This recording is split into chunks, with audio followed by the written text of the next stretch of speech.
Welcome to the New Hampshire Journal podcast. I'm your host, Michael Graham, managing editor at NHJournal.com. We thank you so much for watching, if you're seeing this on YouTube or listening on the podcast, and sharing this podcast with your friends who are also New Hampshire political junkies. And where else are you going to get your New Hampshire political news? Made possible by our friends at Perfect Smiles of Nashua. More about them in a minute. Where else are you going to go other than the award-winning New Hampshire Journal? And one of our award-winning journalists is the lovely and talented Damien Fisher. Damien, welcome to the podcast. Thank you for having me. Well, I have to correct something. I've been saying that we won 5 awards at the last New Hampshire Press Association Awards, including 2 first places. We won 6. That's right. I miss because the one award that I will never win, as readers know, is the math award. I'm not gonna win that, which is why I need you, because there is a disturbing amount of math in the saga of Representative Ellen Reed of Newmarket. And so I was hoping, since you've been covering it and her, we've been covering obviously Representative Reed for a while. For me, the time I really became aware of her in a significant way was when she brought the Satan worshiping statue. Was it Baphomet or something? Well, that was her, right? Yeah, that was her. And she was surprisingly always in Concord to set up the statue. It was unusual. So to start this, so she set up the statue for the Satanic Church. She participated in the flotilla that was trying to run the not embargo, around Gaza. Yes. What's the word I'm looking for? We have one in Iran right now. We have them blockaded. That's it, a blockade. Blockade, yeah. So she wanted to run the blockade to reach Hamas-controlled territory in Gaza. She'll say she was there to support Gazans, but the only people running Gaza at the time, Hamas, whatever. And there have been some other things like that. But it's the Leadfoot Ellen Reed story and the things we've learned about her driving and her billing that have now caught the most attention. It is the number one read topic at NH Journal right now, despite the fact that we have a U.S. Senate race, 2 congressional races, governor's race, etc. So start at the beginning. She was driving in 2004 and she got busted for going 107. Is that right? Yeah, it's December 2nd of 2004. It's an important date because she was at the State House that morning going over legislative rules with the House clerk, Paul Smith, and then left, gets on 93 South, which is not toward Newmarket, as the judge in the case points out. Instead, she was going to work from there, where she worked as a bus driver, a school bus driver. So this is a woman with a CDL, commercial driver's license. She knows the rules of the road. Stopped for doing, checked out radar going up to 107 miles an hour by the sheriff's deputy. Gets stopped. I guess stop right there. This was in a Yaris?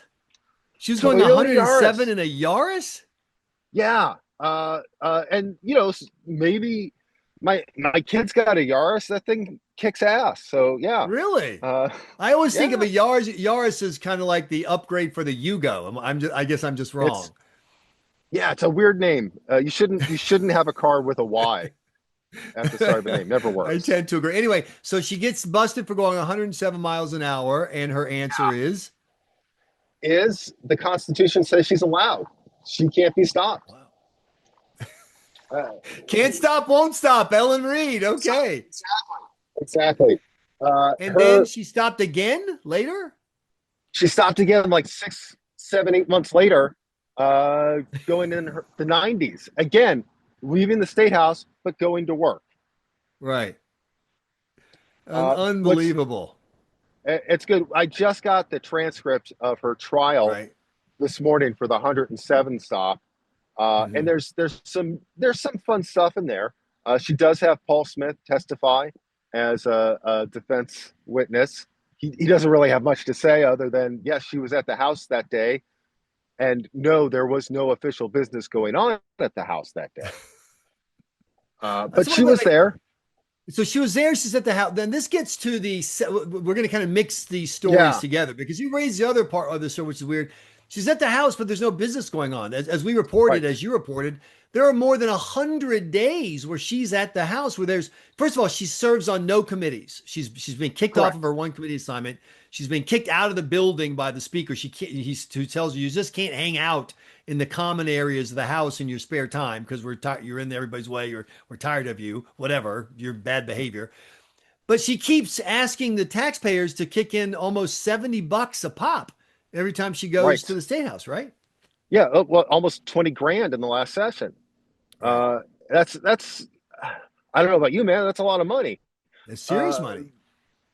So what is so her yes, argument for I need reimbursement for the taxpayers when there's literally not, like on Christmas Eve, when there's literally nothing going on at the house? her argument is her legacy is the job she does as a state representative. She takes it so seriously, and Mm. she works on so many different bills. She's so dedicated, and she does. She co-sponsored in the last session 29 bills. It's a lot. Uh, that is a lot.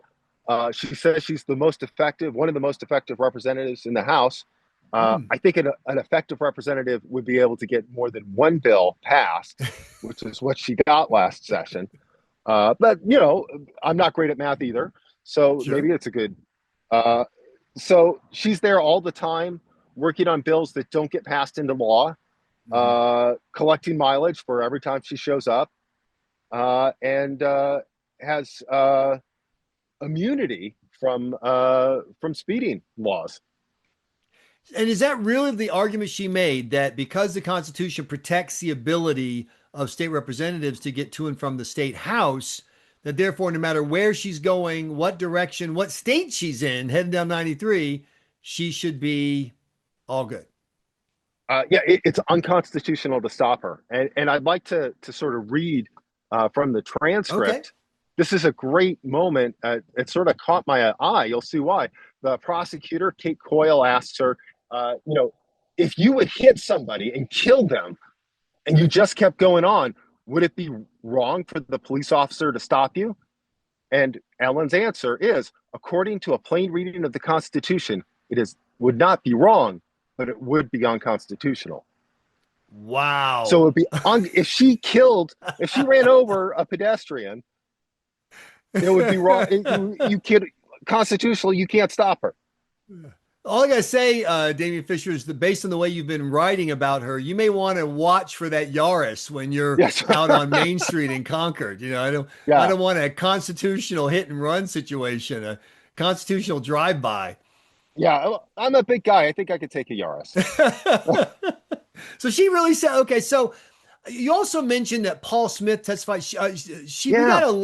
She released or I should say, her communications director released a letter Right. talking about a very important person in the state house. I forget the Uh, language she used, like he's what, significant or VIP or something. VIP, Yeah. yeah. And no names, but we were able to report based on our knowledge and our reporting that it was in fact Paul Smith. Why does Paul Smith's name keep coming up in this story? I mean, Ellen Reed's just one of 400 state house members. She's not even in the majority party. She has no leadership. In fact, as we mentioned, she doesn't even have a committee to sit on. Why does her name, the name Paul Smith, the clerk of the house, just keep popping up? Well, I mean, she has been in the House for more than 10 years at this point. I think voters in Newmarket ought to reflect on that.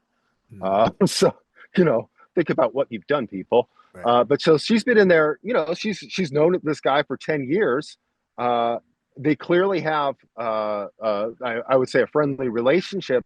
Okay. She, Friendly. we haven't reported this yet. She was at an event at the Stacy House about a week or so ago, and she Right. and her friends were all wearing T-shirts displaying a picture of Ellen that Paul Smith had made for her. Wow. It was That's a nice amazing. nice gesture. Yeah. An Uh, AI generated picture, as I an recall. AI generated picture. It's got Mhm. Ellen looking like some icon from the French Revolution on a ship, and behind her is Baphomet, the satanic Right. dealy do. So it's cute. you've got Ellen Reed on the Gaza Hamas flotilla ship with Baphomet behind her. This is history. It's like Yeah, it's amazing. This is great stuff, and all that was yeah, made for by her friend Paul Smith. That's interesting. yeah, yeah. So what about the second speeding ticket? What's the story with that one? Where are we farther Well, back in the process? that one is still technically pending. She was Mhm. allegedly going 92 miles an hour again on Mhm. 93. Again, heading not to Newmarket but to her Right. job again as a school bus driver. I Mhm. don't believe she still has that job. I believe she lost Right. it after her flotilla adventures. Mhm. Uh, but again, going pretty fast. The the important part is, and this came up in the trial on the 107 mile an hour Right. ticket, she could lose her license as a Right. CDL driver if she gets Mhm. stopped driving 100 or more. So that's the Mhm. magic number for her. Got it. So that's why she's got to dispute Mhm. this. And in the trial transcript for this ticket, she's all over the map. She's going 85, she's going 90, maybe she's going 95. She's going the flow of traffic, she says. And Right. and you can get pretty fast on 93, but 95 Sure. is the flow of Absolutely. traffic. So yeah, so she doesn't. She says she was going fast, but the flow of traffic was fast. Right. Got it. Got it. Uh, Got it. And so now, what about the standing of this constitutional argument that state reps are beyond the reach of the law when it comes to when they're traveling? Has that been adjudicated by the state Supreme Court or anyone else? I don't believe so. I think, and the judge in the traffic ticket, the Mhm. 107-mile traffic ticket, he was pretty clear. He said even if it did apply here in this Right. instance, uh, it wouldn't, because you're going to work, you're not going to Right. home. If if you have protection, it would cover you going to and from the state house from your house. Right. And just like in workers' comp law, if you get injured on your way home from a job, Sure. yeah, you're covered. If you get injured doing something else, you're not Sure. covered. And she was doing Got it. something else. She was not going home from the state house. Now, as you know, things in Concord tend to work on a pretty partisan basis, particularly in this moment with the Trump era. People have kind of taken to their sides, and it's red versus blue, et cetera. Yeah, So I was surprised when you reported that Democrat, Concord Democrat Chris, Chris man, I'm Schultz. spacing all Schultz. Thank you. I That's don't know why I okay. keep saying Chris Yeah, Murphy, Chris Schultz, not a senator, a state rep from New Hampshire, Chris Schultz, a progressive, an outspoken member. She's yeah, not some kind of establishment toady or whatever. She circulated a letter calling on the leadership to remove Ellen Reed from the right. House, a member of her own party. I thought that was pretty surprising.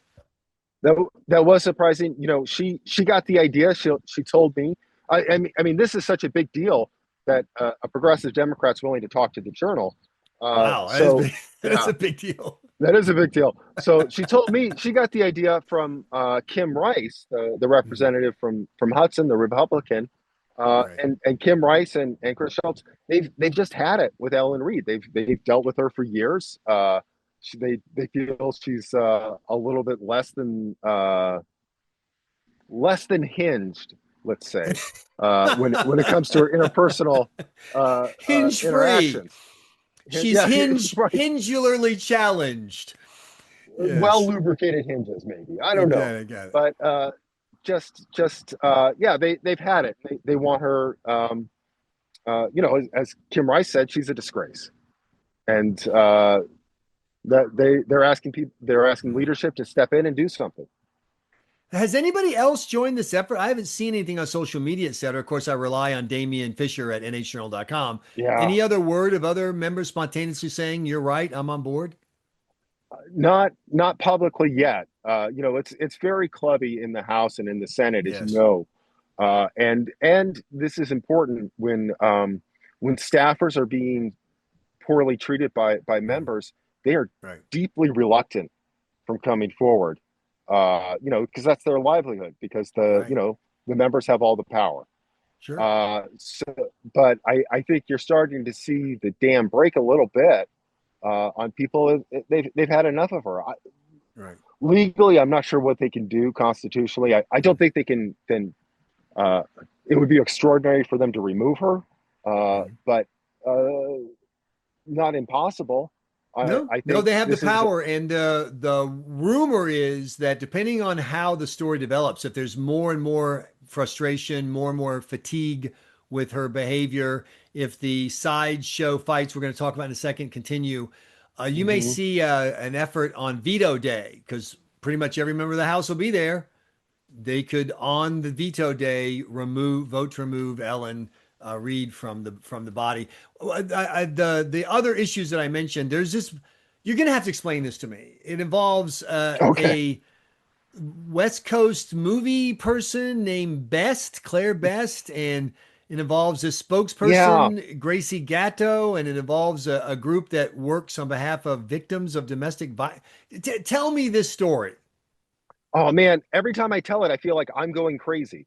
But so Claire Best, she's a Hollywood producer, talent agent, Yeah. who has a grudge against the New Hampshire Coalition Against Domestic and Sexual Violence. The coalition is they do a lot of good work. They're a statewide nonprofit. They take care of victims. They help fund survivor shelters. They do a lot of Right. advocacy in Concord. But Claire Best has decided that they're evil and that they are involved in some sort of corrupt uh, child trafficking operation involving the CIA, the Catholic Church, and What? yeah, probably PepsiCo. I'm not sure. I haven't checked in a while. Wait. Uh, Stop. So you're not joking about the CIA and the Catholic Church? no, I am not. I am not. It's all a very large conspiracy involving all of these high power law firms, these large institutions, the Sununu family, and yeah, it is very crazy, uh, to say the least. But Claire, she's spent years putting this stuff out, and it's the internet. People believe all kinds of Right. nonsense. Uh, as does Ellen Reed. So Ellen Reed picked up a lot of these bogus ideas from Claire, put it into a bill last year to defund the coalition because they get a lot of state funding, and Sure. investigate, nonsense. Uh, This sounds like that. What was it, Pizzagate thing in DC where the guy, very much fought his so. way Very much into the so. basement of a pizza joint because someone convinced him that there was a sex trafficking, what Sex was it, a trafficking ring non? in the basement. Yeah, and much like that story, there was no basement.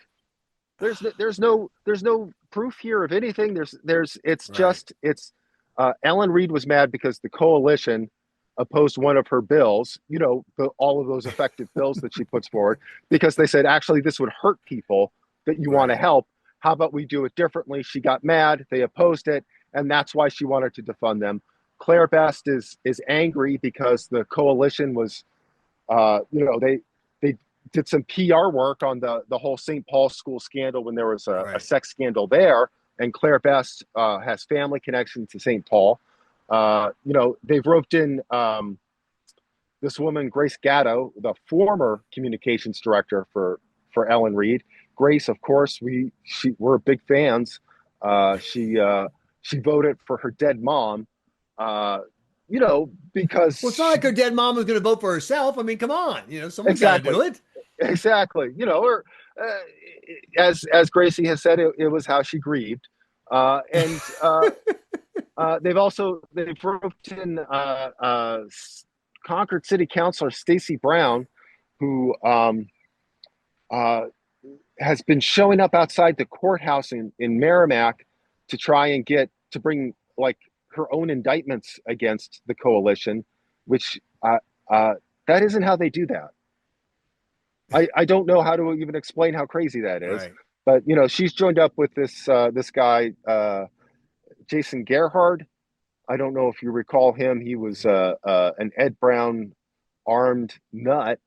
And so they're trying to bring indictments. See, I told you, I'm going to sound crazy trying to explain what this is going on here. So, And so here's the part that amazes people who know Concord, that a single state rep, a backbencher with no committee assignments, had a communications director. Was that real? Gracie Gatto was really her communications director?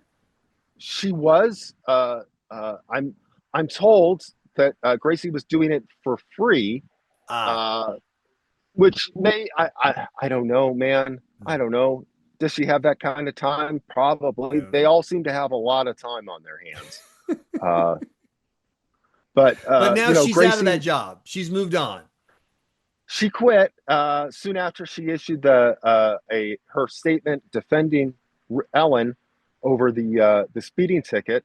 The statement that really sort of confirmed that, yeah, Paul Smith was probably a witness, which we've confirmed. So this is odd. It's odd. These are odd people.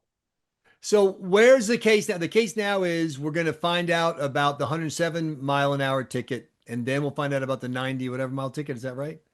Yeah, 107. She's convicted on that. Oh, she's convicted. Okay, that's done. Yeah, judge convicted her of negligent operation. If she had been convicted of reckless endangerment, I think, or reckless behavior, she could have gotten in a lot of trouble, lost her license. The judge said, no, we'll just do negligent, even though you've had multiple other tickets within the 2 years before she got this.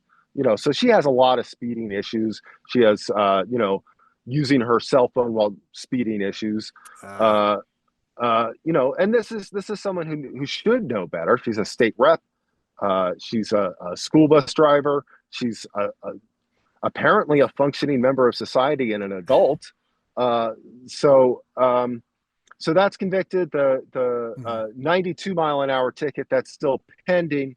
But she is due back on the 107 ticket because the part of her sentence was deferred for 2 years, and she's due back in August in court, so the judge can check on how she's doing. Okay. So, well, the voters can check on how she's doing in November. My understanding is that it's very unlikely in her deep blue district that there will be any consequences for her and that they're going to elect a Republican instead. Yeah. Again, people of Newmarket, really reflect on what you're doing. Maybe think about this. Well, I think that having Damien Fisher covering the story is the exact right thing to do. Damien Fisher, thank you so much for joining us here on the New Hampshire Journal podcast. Thank you, Michael. All right. Talk to you later.